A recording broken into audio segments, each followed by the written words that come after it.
I hear the notification ping on my phone at 3:47 a.m., and my blood turns to ice when I see the message. A photo of my 7-year-old twins, Emma and Jake, sitting in what looks like a concrete room with their hands zip-tied behind their backs.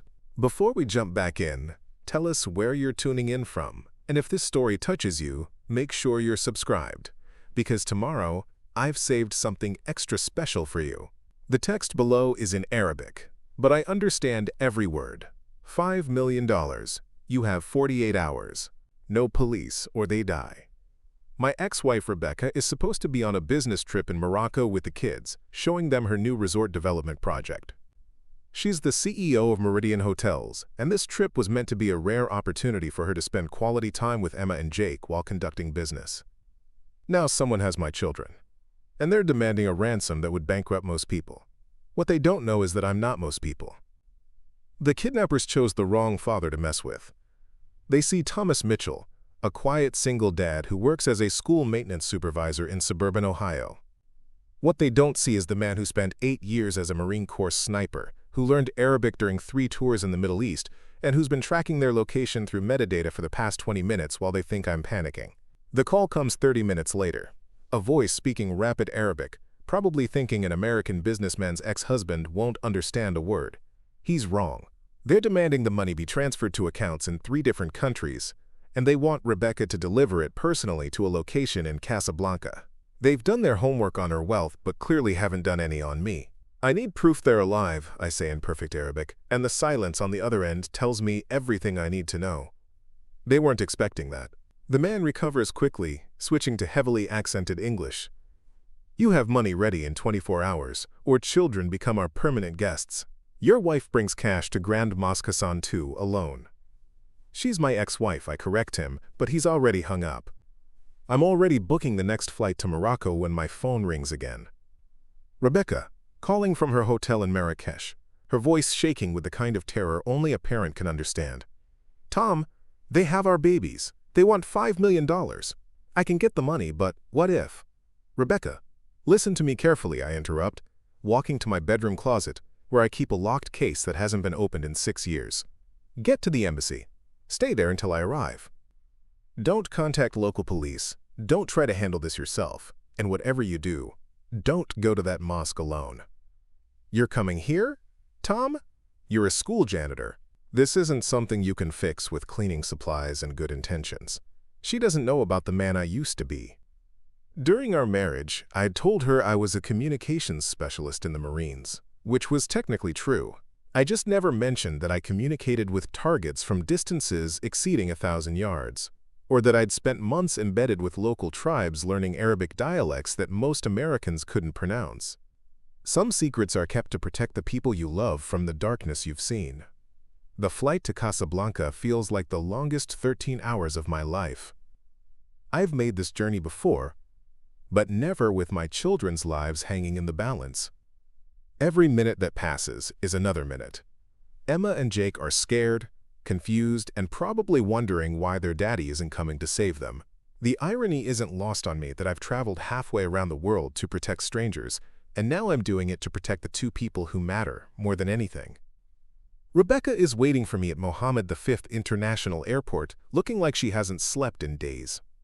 Her usually perfect CEO appearance is disheveled, her designer clothes wrinkled, and her hands shake as she grips a coffee cup that's probably gone cold hours ago. Preparing and narrating this story took us a lot of time, so if you are enjoying it, subscribe to our channel. It means a lot to us. Now, back to the story.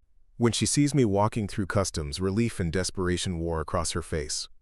Tom, thank God you're here, she says, reaching for me before catching herself. We've been divorced for 3 years, and physical comfort between us has always been complicated.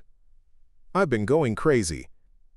The embassy says they can't do anything without proof of kidnapping, and the local police want to involve Interpol, which could take days we don't have. I pull her into a quick hug anyway, feeling how much weight she's lost since I last saw her 6 months ago. The stress of running a multinational hotel chain has always consumed her, but this is different. This is the kind of fear that hollows you out from the inside. Tell me everything, I say as we walk toward the exit. Every detail, every conversation, every person you've interacted with since you arrived. Rebecca launches into a detailed account of their trip. They'd arrived in Morocco 4 days ago, staying at the Royal Mansour in Marrakesh while she conducted meetings with potential investors for a new luxury resort on the Atlantic coast. Emma and Jake had been with their nanny, Sarah, exploring the Medina and visiting historical sites during the day while Rebecca worked. On the second night, they'd all had dinner together at a restaurant recommended by the hotel concierge. "The waiter was so good with the kids," Rebecca says, and I can hear the guilt in her voice. "He spoke perfect English, knew all about American cartoons, and kept bringing them little treats from the kitchen." Emma and Jake loved him. "He said his name was Hassan, and he'd studied in California." My stomach tightens. In my experience, kidnappers often case their targets for days before making a move. A friendly waiter who pays special attention to wealthy American children fits the profile perfectly. What happened the night they were taken? Sarah put them to bed around 8:30. I was in the hotel bar with potential investors until almost midnight. When I checked on them before going to sleep, they were fine. The next morning, Sarah went to wake them for breakfast, and their room was empty. The window was open, but we're on the 4th floor. There's no way they climbed down. "Inside job," I say immediately. "Someone with hotel access, probably working with outside contacts." The waiter was reconnaissance. Gathering information about your routine, the kids' schedules, room locations. Rebecca stares at me like I've suddenly started speaking a foreign language. "How do you know all this?" "Tom, what aren't you telling me?" Before I can answer, my phone buzzes with another message. This time it's a video, 30 seconds long, showing Emma and Jake sitting on a concrete floor. They look scared but unharmed, and I can hear one of them saying, "Daddy, we want to come home," before the video cuts off. The message underneath is again in Arabic. "Time is running short. Bring money to Hassan II Mosque tomorrow at sunset. Come alone or suffer consequences." They sent another message, I tell Rebecca, showing her the video. She starts crying immediately, reaching for the phone to watch it again. That's definitely them. "Look, Emma's wearing the dress I bought her in the Medina. And Jake still has that little wooden camel he picked out at the souk." She pauses the video, studying the background. "Do you recognize anything about where they're being held?" I've been analyzing every pixel of the footage since it arrived. The concrete walls, the lighting, the ambient sound in the background. Industrial building, probably a warehouse or factory. The acoustics suggest high ceilings, and there's a rhythmic mechanical sound that could be machinery or generators. The light coming through what looks like a window suggests they're not underground. "How do you—" Rebecca starts to ask again, but I interrupt her. "Rebecca, there are things about my military service that I've never told you. Things I couldn't tell you. But right now, those things might be the only way to get our kids back alive." She studies my face for a long moment, probably seeing something in my expression that she's never noticed before. "You weren't just a communications specialist, were you?" "Number, I was a sniper. And before you ask why I never told you, it's because that's not the man I wanted to be when I came home. That's not the father I wanted to be for Emma and Jake. But sometimes the past has a way of becoming useful in ways you never expected." The drive to Marrakesh gives me time to explain my plan to Rebecca, though I leave out the more dangerous details. She doesn't need to know that I've already identified 3 possible locations where the kidnappers might be holding our children, based on the video background and my knowledge of the area from previous deployments. She doesn't need to know that I've memorized the layout of every building within a 5-mile radius of the Hassan II Mosque, or that I've been calculating sight lines and extraction routes since we left the airport. What she does need to know is that I'm not planning to show up at that mosque with $5 million and hope for the best.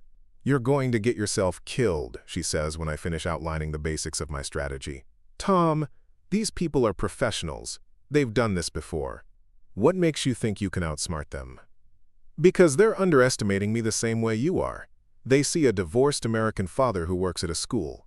They don't see someone who's tracked targets through the mountains of Afghanistan, who speaks their language better than some of their own team members, and who's been planning their next 10 moves while they think they're in control." Rebecca is quiet for several miles, processing everything I've told her. Finally, she asks the question I've been dreading. Why didn't you ever tell me about any of this? About who you really were? Because I didn't want it to define me. When I met you, I was trying to become someone else. Someone better. Someone who could be a good husband and father without the weight of everything I'd done overseas. I thought I could leave that life behind completely. But you couldn't. And maybe that was naive. Maybe some things follow you no matter how far you run. But Rebecca, right now I'm grateful for every skill I learned, every mission I completed, and every dark thing I had to do, because it means I might actually be able to bring our children home. We stop at a hotel in Casablanca where I can prepare for what's coming next. Rebecca checks us into separate rooms, the awkwardness of our situation highlighted by the registration clerk's assumption that we're still married.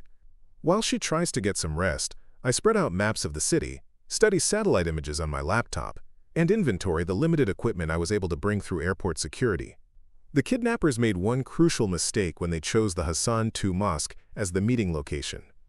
It's one of the most surveilled areas in Morocco, surrounded by government buildings and tourist attractions.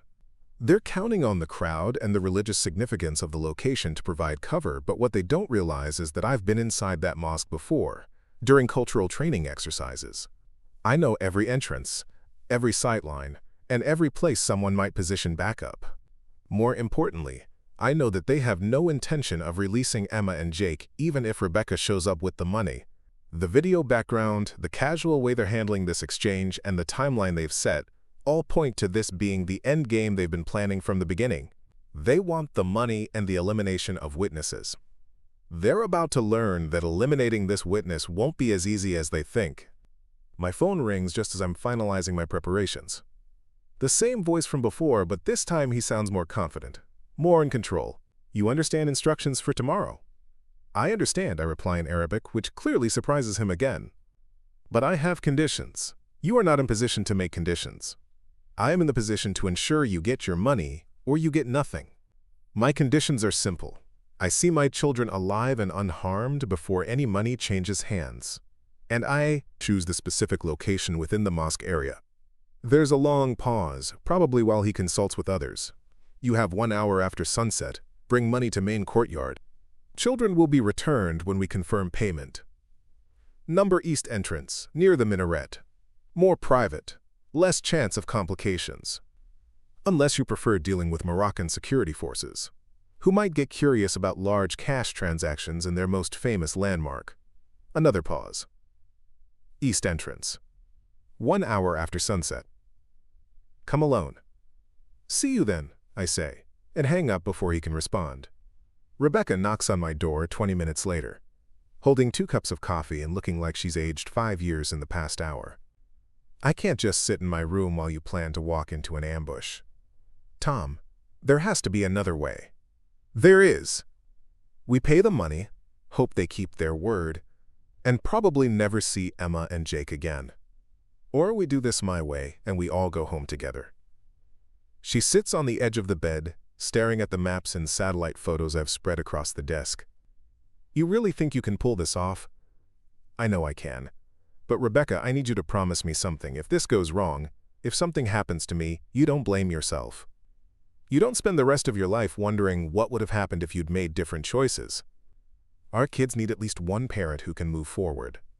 Nothing's going to happen to you, she says firmly, because I'm not losing anyone else I care about. The admission hangs in the air between us, loaded with 3 years of unresolved feelings and the complexity of 2 people who loved each other but couldn't make it work. Right now, though, none of that matters. The only thing that matters is bringing Emma and Jake home safely. Get some sleep, I tell her. Tomorrow's going to be a long day. I wake up at 4 a.m., not because of an alarm, but because my body still operates on military time when stress kicks in. The hotel room feels suffocating, so I step onto the balcony and look out over Casablanca's skyline, remembering the last time I was in this part of the world. It was 2018, my final deployment, and I was a different man then. Colder. More efficient. Someone who could make impossible shots and sleep soundly afterward. That man died the day Emma and Jake were born. Or at least, I thought he had. My phone buzzes with a text from Rebecca. Can't sleep. Can we talk? I find her in the hotel lobby, nursing what looks like her 4th cup of coffee, staring out at the pre-dawn darkness. She's wearing sweatpants and an oversized hoodie, looking more like the college student I fell in love with than the CEO who commands boardrooms full of millionaires. "Tell me about Afghanistan," she says without preamble. "Tell me about the man I was married to for 5 years without really knowing." I sit across from her, choosing my words carefully. "What do you want to know?" "Everything. Why you became a sniper. What you did over there. Why you never talked about it. Why you left the military, all of it." The story starts in Cleveland, where I grew up in a neighborhood where gunshots were part of the soundtrack and opportunity was as rare as snow in July. My father walked out when I was 8, leaving my mother to raise 3 kids on a grocery store clerk's salary. By 16, I was splitting time between school and a job at an auto parts store, trying to help pay rent while watching my younger sister and brother struggle with homework I couldn't help them with because I was barely keeping up myself. The military recruiter who visited my high school painted a picture of purpose, education, and a way out that didn't involve student loans my family could never afford. I enlisted the day after graduation, driven by equal parts patriotism and desperation. Basic training revealed I had an unusual gift for marksmanship, and within 2 years I was in sniper school, learning to eliminate threats from distances that turned people into statistics rather than human beings. I was good at it, I tell Rebecca, watching her face for judgment that never comes. Really good, the kind of good that gets you promoted quickly and assigned to missions that don't officially exist. I spent 8 years making shots that saved American lives and taking orders that came from people whose names I'll never know. My first deployment was Iraq in 2011, embedded with a reconnaissance unit tasked with identifying high-value targets in Fallujah. The transition from suburban Ohio to active combat zone was jarring, but I adapted quickly. Too quickly, maybe. Within weeks, I was operating like I'd been born for war, comfortable with the weight of a rifle and the responsibility of deciding who lived and who died based on intelligence reports and split-second assessments. The Arabic lesson started out of necessity. You can't effectively operate in a region without understanding the language, the culture, and the nuances that separate civilians from combatants. I had an aptitude for languages that surprised my instructors, and within 6 months, I was fluent enough to conduct interrogations and gather intelligence without relying on translators who might have their own agendas. "How many people did you kill?" Rebecca asks quietly. 37 confirmed. Probably more, but those are the ones I know for certain. The number rolls off my tongue easily, which disturbs me more than the actual count. Each one had a file, a justification, and a mission parameter that made it legal according to military law. Each one was someone's son, father, brother. I used to keep track of their names when I could find them, until my commanding officer told me it was counterproductive to think of them as individuals. The hardest mission came during my second tour in Afghanistan, when our unit was tasked with eliminating a Taliban commander who'd been orchestrating attacks on supply convoys. Intelligence indicated he was operating from a compound outside Kandahar, using his family's home as a base of operations. The shot I was ordered to take was clean, precise, and eliminated the target exactly as planned. What intelligence hadn't mentioned was that it was his daughter's wedding day, and my bullet found him while he was dancing with the bride. I realized that day that I was really good at something I didn't want to be good at anymore, I tell Rebecca. I could make impossible shots, operate behind enemy lines, and complete missions that other snipers couldn't handle. But I was becoming someone I didn't recognize, someone who could watch a father die on his daughter's wedding day and feel nothing but professional satisfaction at a job well done. The decision to leave the military came during my third deployment, when I met a local translator named Mahmoud, who'd been working with American forces for over 5 years. He had 3 children and spoke about them with the kind of love and pride that reminded me of my own father before he disappeared from our lives. Mahmoud was killed by an IED while accompanying our patrol to a village meeting, and I found myself holding his hand as he died, listening to him whisper his children's names in Arabic. "That night I called you," I tell Rebecca. "Do you remember? It was like 3 a.m. your time, and you were annoyed because you had an early meeting the next day. I told you I missed you, but what I really wanted to say was that I was scared I was losing the part of myself that could love someone the way Mahmoud loved his kids." Rebecca's eyes fill with tears. "I remember that call. You sounded so different, so distant. I thought you were pulling away from me." "I was, but not for the reasons you thought. I was pulling away from everything that reminded me I was supposed to be human. because being human in that environment was dangerous. It made you hesitate, made you second-guess decisions that needed to be made instantly. I spent 8 years learning to turn off my emotions, and by the time I came home, I wasn't sure how to turn them back on. The transition to civilian life was brutal in ways that no one prepares you for. Going from life-or-death decisions every day to arguing about mortgage payments and grocery lists felt surreal. I enrolled in community college using my GI benefits, studying education because I thought working with kids might help me remember what innocence looked like. The job at Lincoln Elementary started as a temporary position while I finished my degree, but I discovered something unexpected in those hallways filled with laughter and chaos. Those kids saved me, I tell Rebecca. Every day I'd walk into that school and see 30 different versions of hope and possibility. Kids who believed in Santa Claus and thought their teacher was the smartest person in the world. Kids who got excited about art class and devastated when they couldn't find their favorite crayon. They reminded me that the world had beauty worth protecting. The maintenance supervisor position opened up when I was halfway through my education degree, offering better pay and benefits that would support the family Rebecca and I were planning to start. I convinced myself it was temporary, just until I finished school and could transition to teaching full-time. But then Emma and Jake were born, and suddenly I had my own versions of Mahmoud's children, tiny humans who looked at me like I hung the moon and trusted me to keep them safe from everything dark in the world. I never finished the degree, I admit. Every time I sat in those child development classes, listening to professors talk about trauma and resilience, I'd think about villages I'd helped destroy and families I'd torn apart. How could I teach children when I'd spent years becoming really good at creating the kind of trauma these professors were trying to heal? Rebecca reaches across the table and takes my hand. Tom, you're not the same person who made those shots. The man I married, the father Emma and Jake adore. That's who you really are. Maybe. Or maybe I'm both people, and I've just been pretending the soldier doesn't exist. But right now, our kids need that soldier. They need someone who can think like their captors, who can speak their language, and who can do whatever it takes to bring them home. The irony of my current situation isn't lost on me. For years, I've been trying to distance myself from the violence and moral complexity of my military service. I chose a job that involved fixing broken things instead of breaking them, working with children instead of hunting adults, building instead of destroying.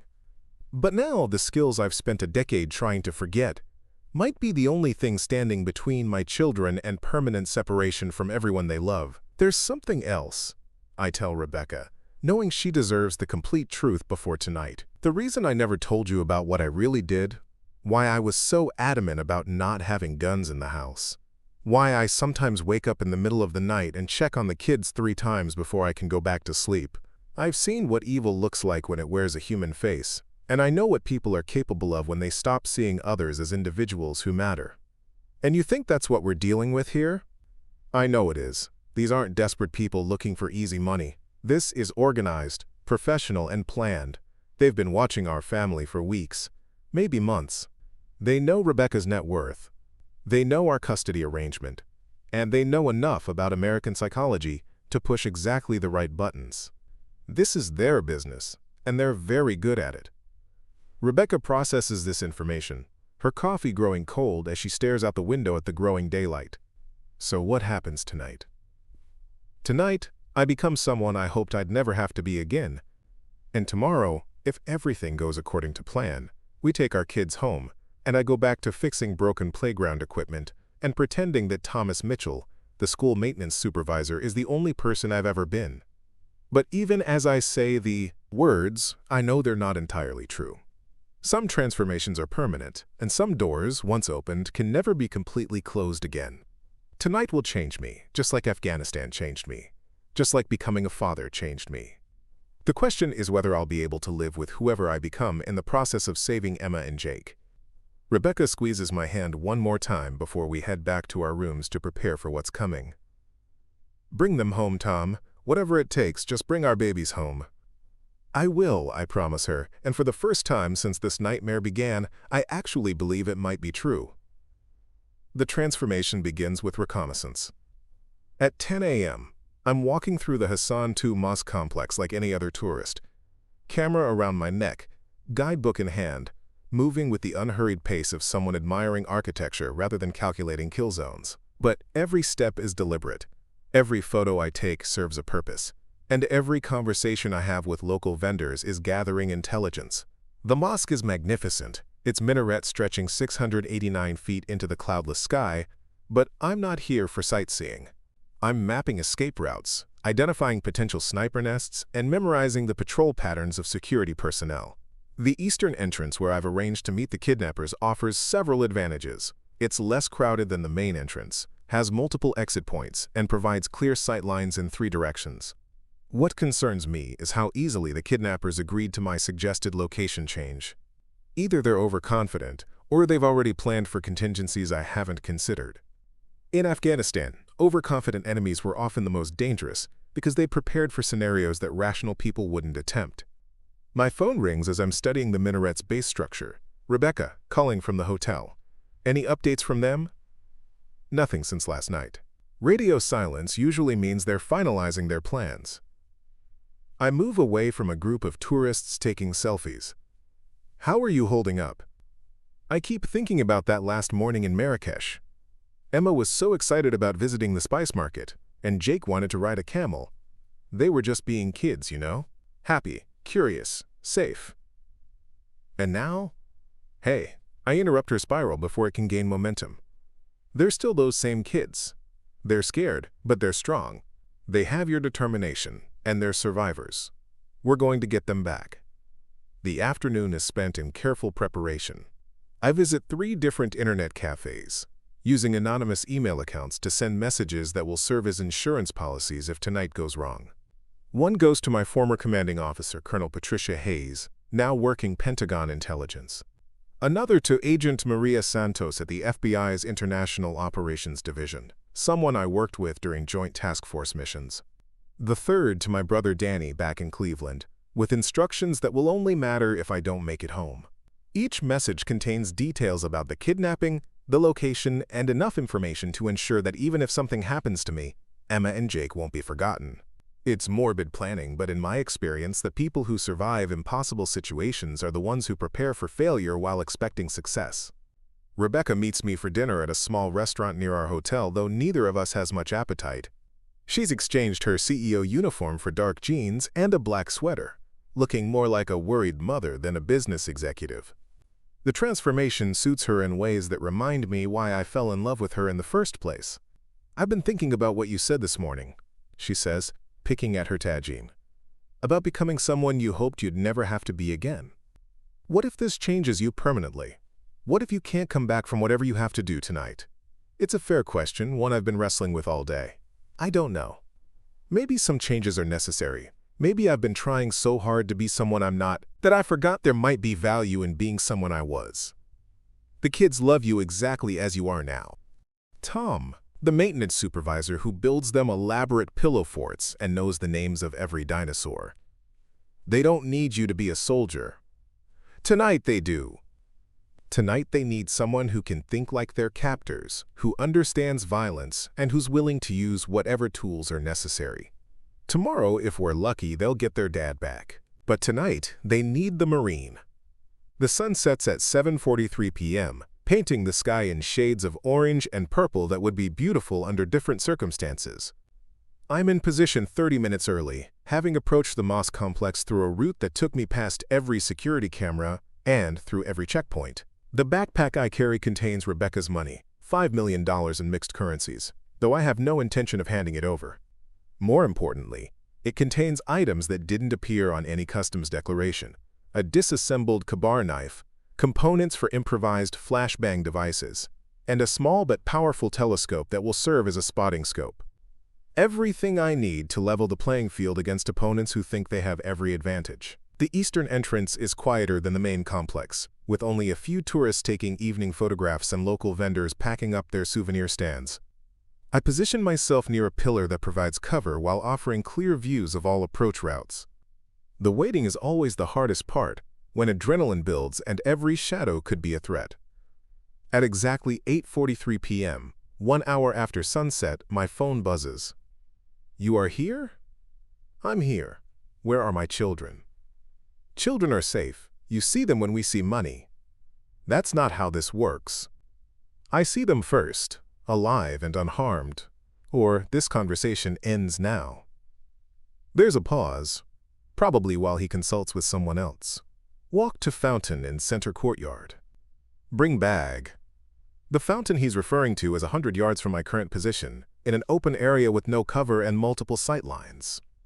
It's exactly where I would position a target if I wanted an easy shot. No, they come to me. Or we do this somewhere else entirely. You are not in position to make demands. Sure I am. You want your money, I want my kids. We both have something the other needs, but I choose the terms of exchange. Or you can try explaining to your bosses why you let $5 million walk away because you couldn't be flexible. Another longer pause. Stay where you are. They come to you in 5 minutes. I use those 5 minutes to final check my equipment and scan the area for potential threats. 2 men in traditional dress appear to be having an animated conversation near the gift shop, but they've been in the same spot for 20 minutes without buying anything. A woman in a hijab is photographing the minaret, but her camera keeps pointing in my direction. 3 teenagers are sharing cigarettes behind a maintenance building, but they look nervous in a way that has nothing to do with getting caught smoking. At 8:48 p.m., I see them. Emma and Jake walking hand in hand with a man in a blue djellaba, moving slowly across the courtyard toward my position. Even from a distance, I can see they're frightened but trying to be brave.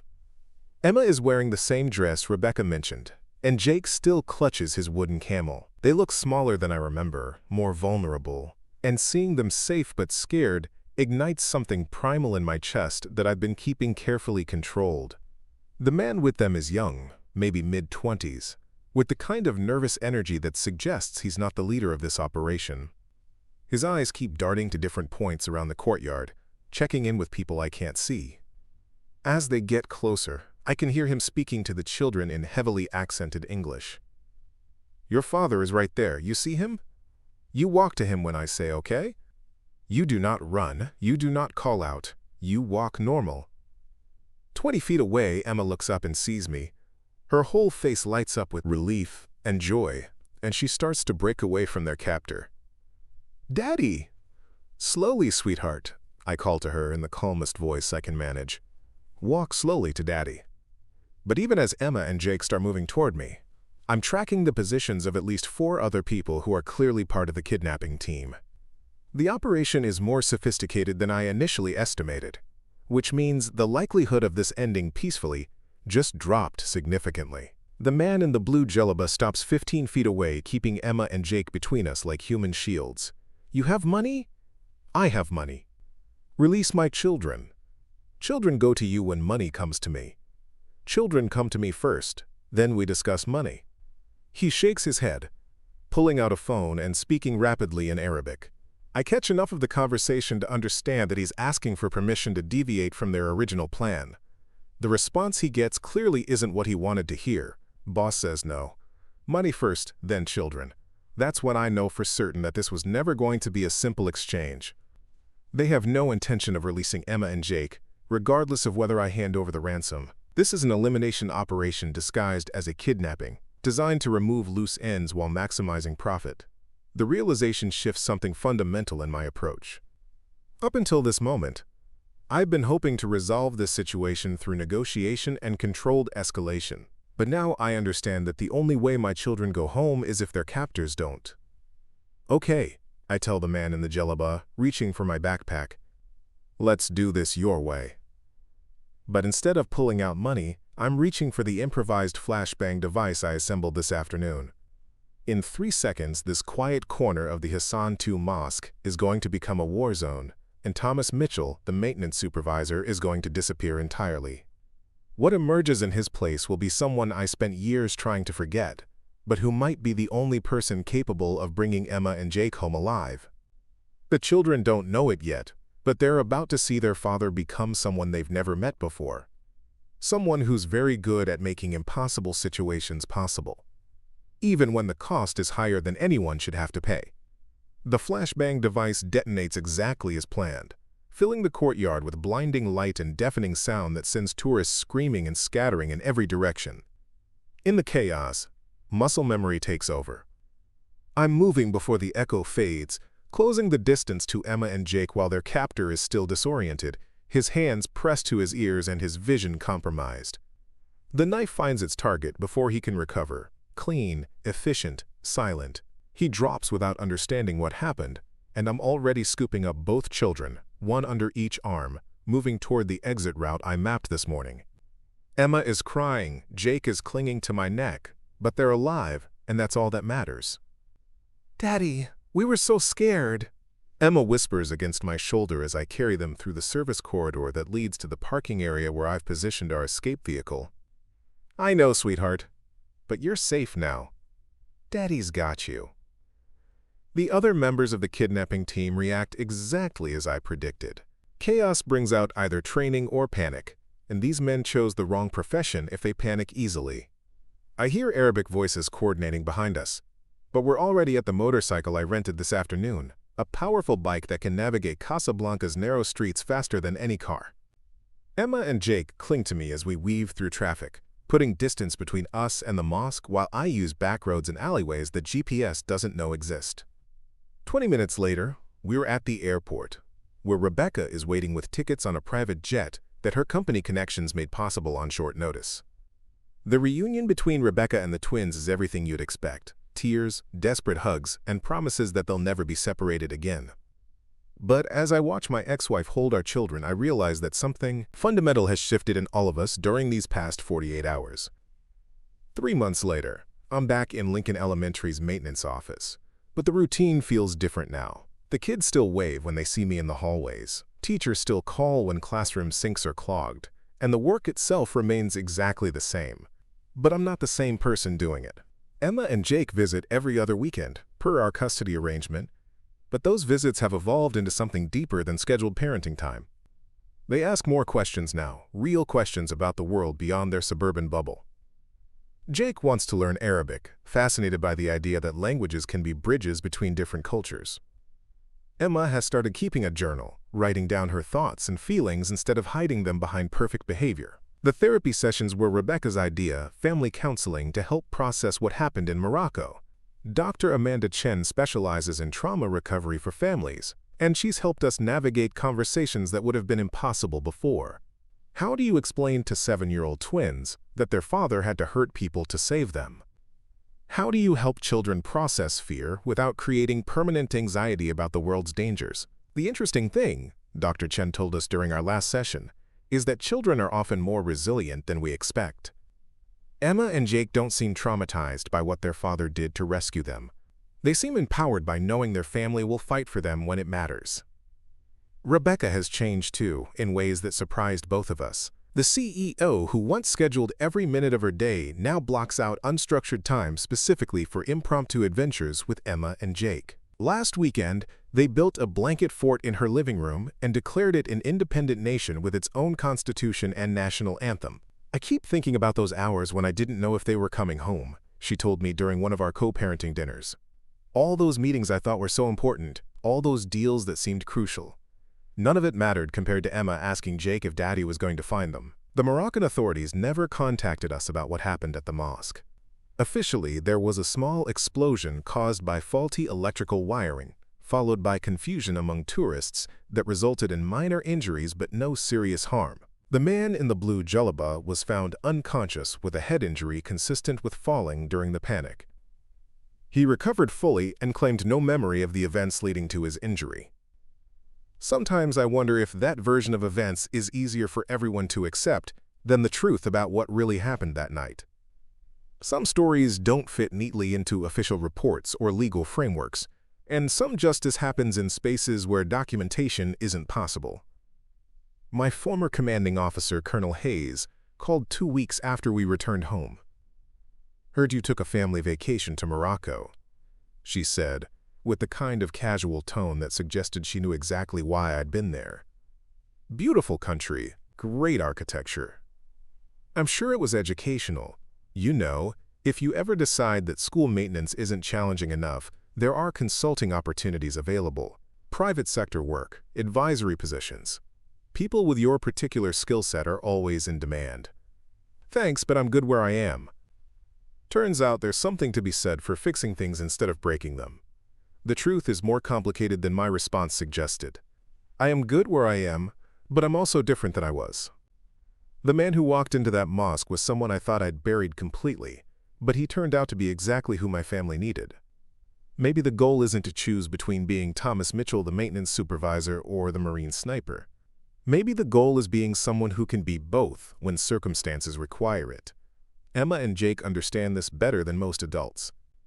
They love their daddy who knows how to fix playground equipment and remember every birthday party invitation. But they also feel secure, knowing that same daddy is capable of finding them anywhere in the world and bringing them home safely. "Daddy," Jake asked during our last weekend together, "are there bad people everywhere or just some places?" "Bad people exist everywhere, buddy. But good people exist everywhere too, usually in much larger numbers. And the really important thing is that good people look out for each other. Like how you looked out for us. Exactly like that, and like how Mommy looks out for you, and how you and Emma look out for each other. That's what families do." Emma, who'd been quietly building a Lego castle while we talked, looked up with the kind of serious expression that makes her seem older than her years. "Daddy, when I grow up, I want to be able to look out for people too." "You already do that, sweetheart. Every time you're kind to someone who's scared, every time you help someone who needs it, you're looking out for people. You don't need special training or dangerous missions to make a difference in the world." But even as I say the words, I know that Emma and Jake will carry something with them from their experience in Morocco. Not trauma, hopefully, but awareness. Knowledge that the world contains both beauty and danger, and that sometimes protecting the people you love requires becoming someone you never planned to be. The story doesn't end with perfect resolution, because real life rarely offers such clean conclusions. But it ends with something better, a family that understands each other more completely, children who know they're valued and protected, and the knowledge that love sometimes requires courage that we didn't know we possessed. Up next, you've got 2 more standout stories right on your screen. If this one hit the mark, you won't want to pass these up. Just click and check them out.